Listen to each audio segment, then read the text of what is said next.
Hey everyone, how's it going? This is Kill10Rats. Welcome to Blackguards or Blackguards. We are gonna start a new game of this tactical RPG set in the Dark Eye or Schwarze Auge universe that's pretty popular in Germany and almost nowhere else as far as I know, since it sort of started out as we couldn't get the D&D license in Germany in the early 80s or 70s or something around that time, and so we just made a bit of a knockoff and run with that, so the licensing wouldn't be an issue, and it sort of created a bit of a wave of its own, and it's actually really popular in the country still, as far as I know, and it got a lot of people into role-playing, including me. Like, the pen and paper game was the very first pen and paper game I ever played when I was a very young teenager.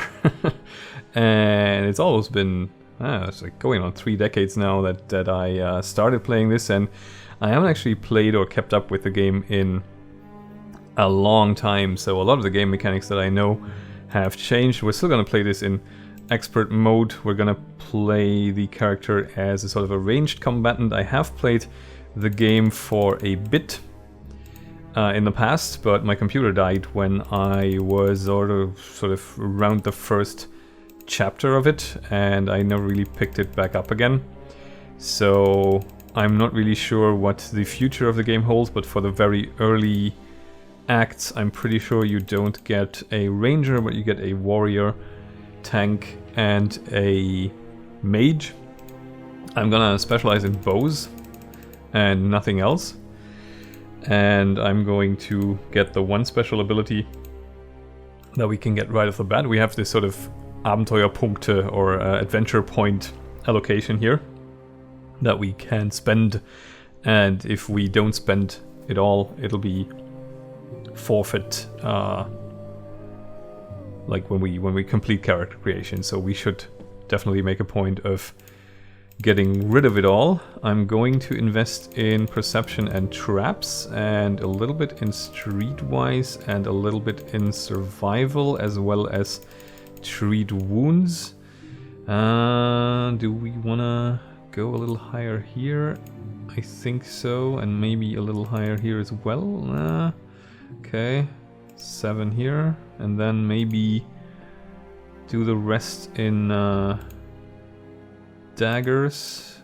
Get daggers to 3 and put the focus completely on offensive. This is sort of a slider you can set where you can invest into defensive or offensive modifiers, which sort of go to the detriments of your defense. I figure if we ever have to stab someone in close combat, we should try to make the best of it, since we're probably going to get hit anyway. Let me see, is there anything I have not spent in the way I wanted to spend? Actually, the cleverness is a little low, but it's not an important stat for us. I feel like it's probably, since there is no real intelligence stat as such, I take this to be sort of a mixture of learned knowledge, like it says there, and also just gut feeling, or just your thinking on your feet capability. And while he's probably not very learned, but he's got good intuition, and he's got like maybe substandard education, so he's probably not that heavily invested in the general knowledge department, but he's not dumb. Let's get some weapons going, where we need the short bow and the arrows. Definitely, we'll need as many as we can get. We'll leave the armor, but we'll actually, I like the leather coat. Yeah, that looks pretty cool. We don't have gloves, so we might get some gloves going there. Actually, are these the only gloves we can get? I guess so. It doesn't matter. And I want a hood, just because it's rangery as hell to look like this, I guess. Even though the tricorn is also pretty cool. These boots are kind of nicer looking. Yeah, I'll take those. It's warriors, I think, are fairly gear dependent in this game. Ranged classes, not so much, so I'm gonna do a little bit of a Dark Eye equivalent of Fashion Souls here with the guy at the start. Let's get a dagger going as well. And when do we get the belt? Hello, belt. Are you there? Is it armor? Yes, a small belt, because that unlocks 2 slots here. We can put a healing potion and either some traps or some bandages. Bandages are probably more worthwhile, but I think they're easier to find than traps, so I'm gonna go with some traps since we're a ranger. And I'm gonna continue, and we get a little bit of an intro sequence that will illuminate some of the initial proceedings in the game with Elena's death. We might follow our reason, our instinct, or our friends. Sooner or later, all of them deceive us.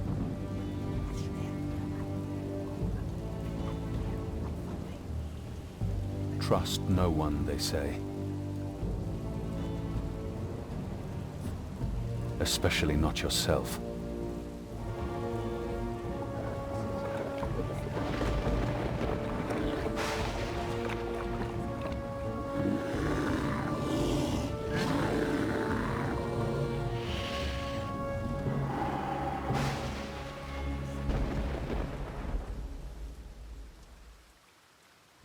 Eleanor!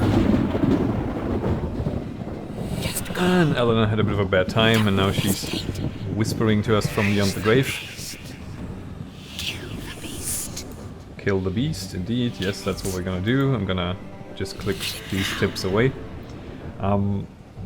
We have to take this wolf out, and we're actually getting penalized for getting closer to our target as a ranger, so we're probably in a pretty good spot here with the hexes being that far away. As you can see, it is a little more complex in overall look from Eisenwald, for instance, but it's actually not that much more complex in effect. Also, if you notice, the intro was a little choppy there, and the game overall might not run perfectly. That's because it's horrendously optimized, I think. Like, if you have a really beefy computer, it still will occasionally get you frame drops, and the sequel is arguably even worse. Now we're gonna do a targeted shot here, and we're gonna do it again, just because that's our sort of version of a power attack. It has a bit of a penalty on overall hit chance, but it does decent damage, and we'll just get rid of the guy. Princess! Eleanor, what's going on? What's happening to me? There's somebody back there! Everything's alright.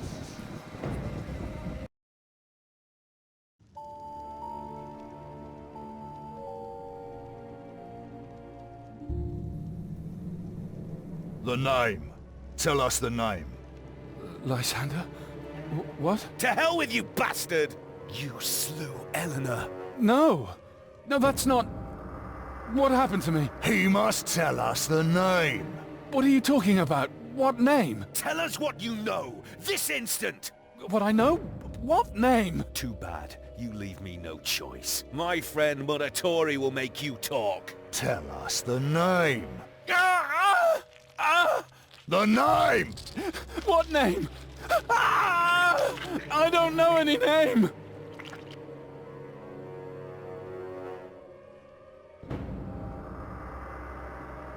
I've always known what I want out of life. To sleep the days away under the sun. I just wanted to live. No more, no less. But the death of the princess changed everything. They think I murdered her. And they might be right. Maybe it doesn't even matter. You come into this world as a nobody, and you leave it as a nobody.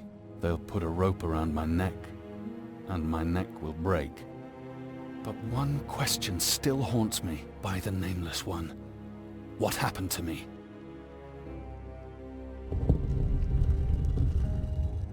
I don't know why you're here, but I have a feeling you shouldn't stay. How did you manage to free yourself? You biggins don't know how to lock up an Angra show. We have company. Hey! Alright, so here we are back in action, and we've met our first party member, who is this Angrashaw, apparently is their name for themselves, the dwarves in this game. I didn't actually know that. I don't think that was the name for them when I was playing it, but like I said, it's been developing quite consistently over the last 3 or even 4 decades.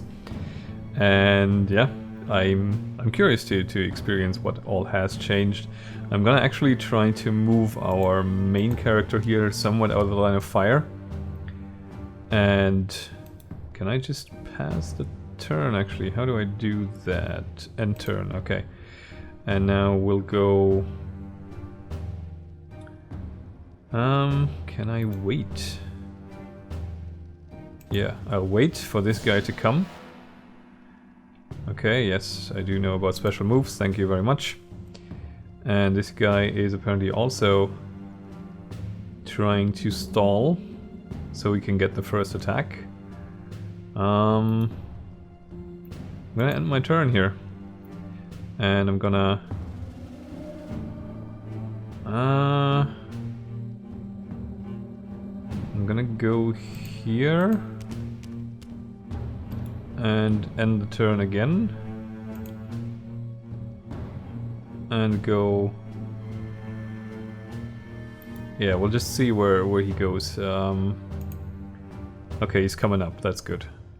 So we can we actually get to him? Yes, we can, okay. I'm trying to remember, yes, you can actually move the camera around here. I'm trying to remember, can you move it to the...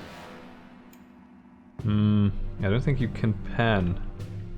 I think it's always the sideways view. Okay, that's fine though. We'll go up through the back. I'll figure out the controls as I go. I basically forgot a lot about them. Now our Angershow dwarven friend here has Power Blow. That is sort of the equivalent to our ranged attack. That has a bit of a damage modifier and an attack increased miss chance. Okay, this guy missed as well, so we can attack him again. He parried, and this is Power Blow again. If I remember this correctly, there's actually sort of a sequence of attack roll, parry roll in place. So you have your attack stat and you have your parry stat. And if you're getting attacked successfully, you can roll a parry. I think 1 parry per turn initially. This one will be grateful that he doesn't have too much to carry on his way to the realm of the dead. Here are the keys. So, what's this name, eh? The name that Four Eyes was asking you about. You mean Lysander? I call him Four Eyes. Maybe you should just tell him what you know. What I was gonna say is it can get a little silly, at least it used to be, that you had a maximum attack roll at 18 if you were the highest level and a maximum of 17 for parry roll if you were the highest level on a scale of 1 to 20. So hitting was almost guaranteed, but so was parrying. Made for really long and grindy battles on pen and paper, but hey, it's probably not the case anymore. Now, the voice acting in this game sort of ranges from somewhat cringy to spectacularly hilarious. It's good. It's solid enough. It's surprised me with how well the English voice acting was actually done, considering this is, to me, always sort of a very German thing, this setting and this whole making games about this setting. And yeah, I was pleasantly surprised. Some of the lines are sort of delivered in a very B-movie fashion, but it doesn't really detract from the game too much. Let's have a little conversation with our dwarven friend here and ask him what his name is. What's your name? I am Norim. Just Norim? No son of... Just Norim. And sounds like there's a story here. Why are you here? So why are you here? I was trying to protect your country from the dragon. Fight fire with fire. Or so I thought. What dragon? The dragon. The golden one. He whose deceitfulness is going to devour us all, because we've become blind to the eternal fight. Ah. This is sort of the back away slowly out of the conversation with the conspiracy nut response. Norem seems to be a bit obsessed with this dragon, and it also reflects in his sort of personal side quest that you can do for him, if I remember this correctly. And this is sort of a character streak that dwarves have in this setting, not only in this setting, but particularly in this setting. They're really stubborn and incredibly obsessive, so this should be fun. Let me tell you a secret. Friends, hello. I love secrets, but I would be eternally grateful if you could free me as well. And I love this voice actor. It's just so great. Friends! Okay, so we took some stuff off the dead guards, and we tail the dead guard. Open the lock.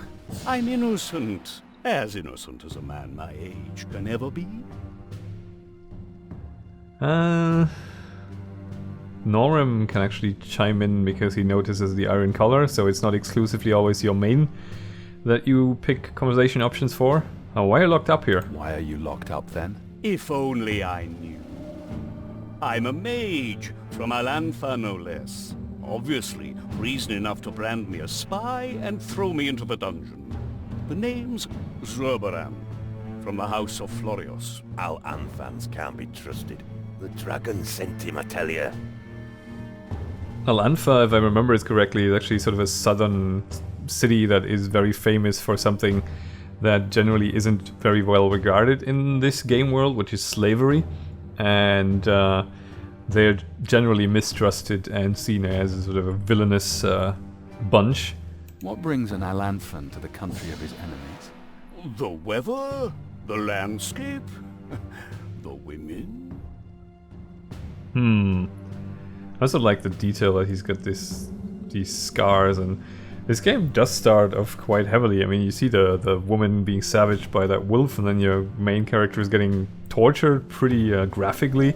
It's a bit of a grim, dark twist on the Dark Eye universe that it really didn't have initially. Like when I played it, it was very black and white, like shiny heroes and you know, villainous villains, but there seems to be a bit of a twist in this particular take on the setting in the game where they sort of Game of Thrones it up a little, or like Joe Abercrombie injection into the writing. I have to say I quite like it, even though I'm not sure it entirely fits the game world as I remember it, but it has evolved a lot.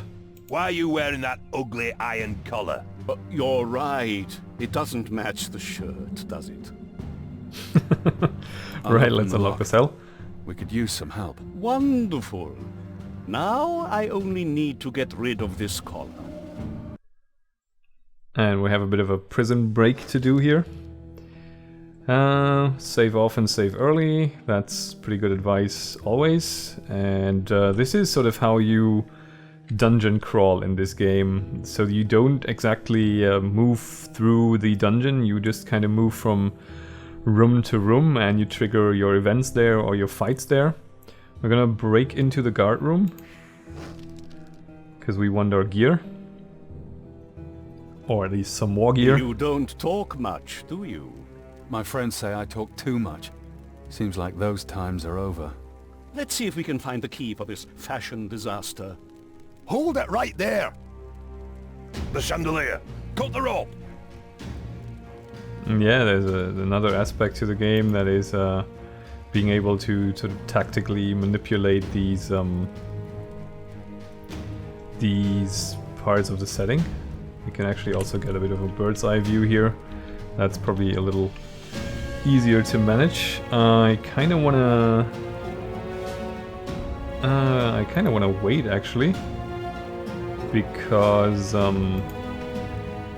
he'll be able to cut the rope. I don't think he can cast spells yet with that iron color of his. So we'll Actually make him wait as well. And then have him use that. How do we do that actually? Use? Ah, like that. Okay, we just attack it. Interesting.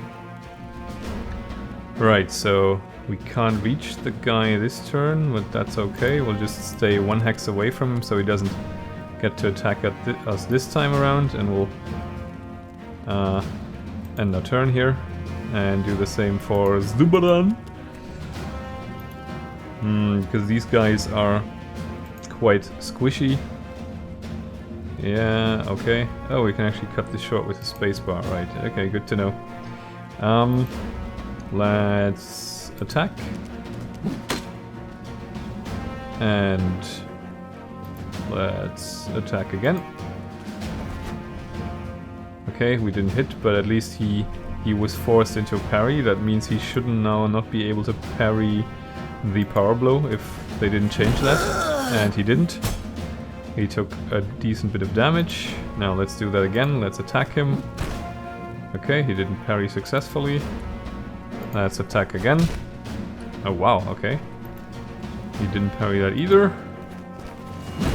And he didn't parry that either. And he's almost done for, so let's remove him. Right. There'll also later on be chests and stuff on the map that you pretty much have to get to and loot during the combat. It's a bit of a strange system, but oh, it's actually, we don't actually get the stuff we picked in the intro sequence, we just get this stuff. That's fine. We'll just take all of it. To the door. And the one to my iron collar? Excellent. Here I was thinking I'd never be able to cast a spell again.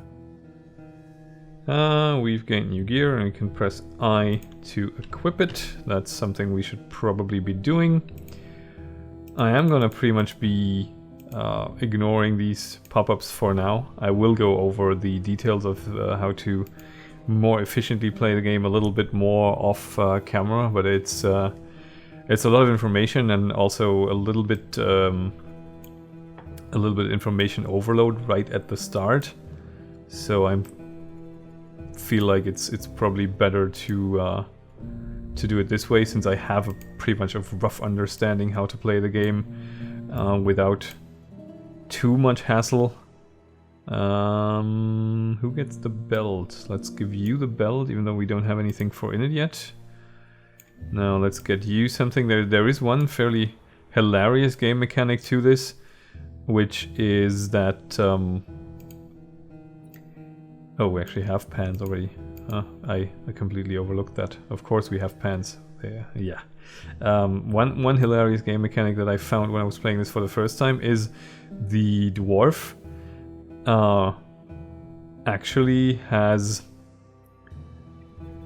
his height is taken into account. So if you try to shoot into melee combat and your tank is in the line of fire, normally you'd not be able to shoot. But if the tank's the dwarf, you can shoot because he's a dwarf. So yeah, that's how that works. Actually, since we don't have a dedicated healer, I feel like we might want to give the belt and the healing potion to him, since he's going to be hopefully taking most of the damage. We got a shield for him already, which is nice. Yeah.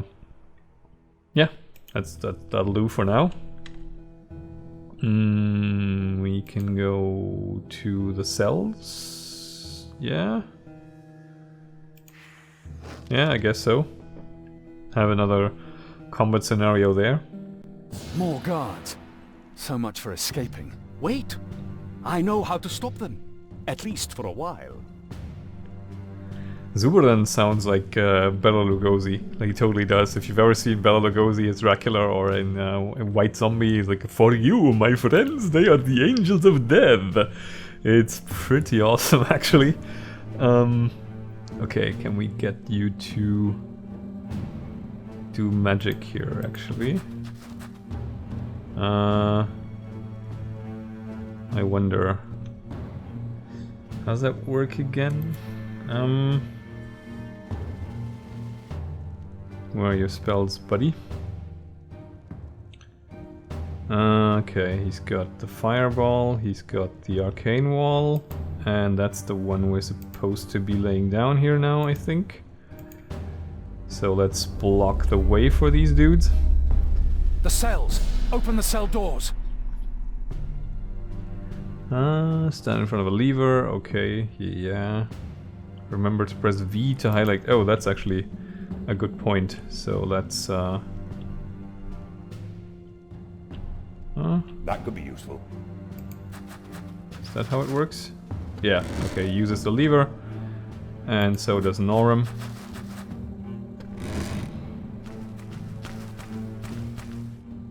I like how they kept the names of the spells.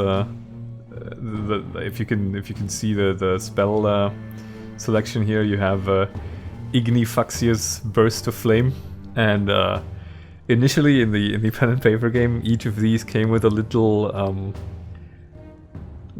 rhyme in German that you had to sort of say at the role-playing table to get that spell out. I think this was Ignifaxious Feuerball.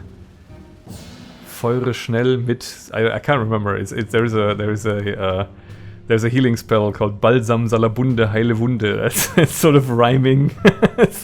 I still remember that pretty well. Do we have Balsam Salabunde actually? Balm of healing. Okay, it's not Balsam Salabunde anymore. Okay. Let's wait. And let's open one more door. Let's open another door if we can. Can we? Is that not interactable? Norm, buddy. Norm. Norm. Norm. Norm. No, no, no, no. Open the door. Thank you. And yeah, let's just let these guys do their blocking maneuver here, and yeah, I guess we'll just run up here and open this with him the next time, so these two can already get in position. Yeah, let's open the Enough lever. of this. Let's get out of here. Okay, so we successfully had the guards swarmed by the other prisoners, and we get a few more points. What's this name? The name Amber Glasses was asking you about. Amber glasses. That was my friend Lysander. Amongst my people, friends drink together instead of torturing one another. Each to his own. Why did they lock you up? Each to his own. Yeah, okay. He's a bit of a, he's definitely in the kinky department for bedroom behavior. Is old Zubran. We'll go with the truth. They say I killed someone. A princess. And? Did you? I don't know. And where does this name come in? I don't know. You don't know much, do you? Did you know the princess well? Her father, Count Urias, had taken me into his service. Lysander knew her better, Her and her bed? in a manner of speaking. This Count Urias. Okay, I'll stop aping his manner of speaking. This is way better than than I could ever achieve. Count Urias? Never heard of him. He was a hero, a mage who rendered great services to the Horasian Empire. The Empress herself gave him the title of Count. But more than that, he's an explorer. He has a penchant for exotic peoples. Forest men, lizard folk. Sounds more like a villain. The Horasian Empire. Yeah, I think that's the big empire that used to always be in place with the Emperor Horus. Ah, take the blasted wooden sword already! Why are we dueling again? I don't know, is it really important? I think you insulted Eleanor. That's not true. We were drunk. All I know is I challenged you to a duel. Or was it the other way round? Don't be silly. Leave them be. I want to see them fight. To the 5th hit! Well, that's just unfortunate, since we are not exactly well equipped in the melee department. What was I gonna say? Oh yeah, the Emperor. Actually, the time I played the game, it was an Emperor. Now they're talking about an Empress. I believe they eventually sort of did a bit of a reveal that the Emperor, whose name was Hal, I believe, and I think he was actually named after the AI in what was it, Space Odyssey. I think that actually the reveal was that it's always been a woman and just in disguise or something. I can't remember. There was a plotline associated to this. Do we accept the duel? I guess we should. Alright, to the 5th hit. At last. You can use the environments. For example, you can try to lure enemies into puddles of mud and make them slip and fall. Okay.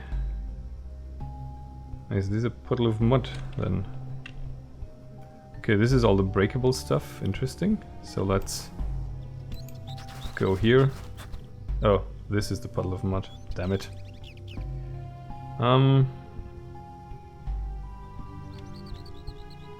Can we make this happen then, maybe?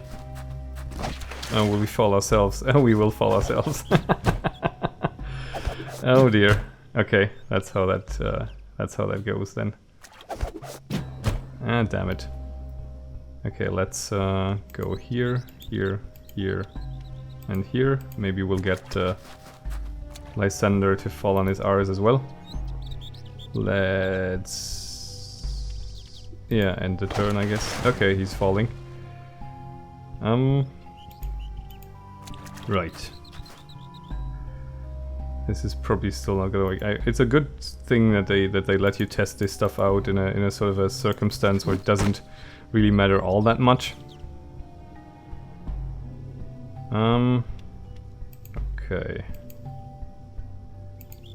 This way then? Ah, shit. I didn't see that was another muddy. Such an epic duel. Right. Let's go here and hit him again. Boing. Ah, he's getting up. Now we'll go here and end our turn. Or wait. Oh, he actually didn't fall over this time. Let's go here then. And I think it's not automatic. I think it has something to do with one of your stats. And 5. Oh well. You win. With ease! Come on, Eleanor, let's prepare the lamb. Ah, how I missed all this. You actually look like a hero. I'm impressed. Those years of training really paid off. A hero? That's the last thing I want to be. I was hoping you'd say that. We should do something naughty like we used to. You know, Father Okadiki has no teeth left at all. We should take advantage of that. There's no hope for you, you know. Have you been to see Urias? He wants to talk to you. Yeah, let the Count wait. I'm enjoying the sun. One thing at a time. Aurelia? Who's Aurelia? Now I'm curious. No, enough talk. I'm going back to Neither. I need to find out what happened. But you don't have to come with me. Why not? I've always wanted to see the bridge of St. Talionmel. Okay, and here we get the world map revealed to us. We have to go to Neither, which is, I suppose, where Eleanor's from. And this is just, I think, the world map for...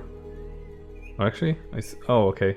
No, I remember this being somewhat cut off somewhere here or something, because this is sort of where the first act takes place. And yeah, there's a lot of places to go to. We are in the south of the continent, so like from what I understand, the Horatian Empire is either this is still part of it, but the very southern part, or it's really like to the north of here somewhere. And if I remember correctly, the capital is actually called Gareth or Gareth. Yeah, so I'm gonna see to making some more episodes of this. I'm gonna try to keep it daily, or at least upload a couple of times a week, up to like 5, 6, 7 times, you never know. As many of them as I can actually produce in a reasonable amount of time. And I hope you'll be joining me on this little nostalgia trip into the Dark Eye or Schwarze Auge universe for me. Thank you very much for watching, and I'll catch you then. Bye for now.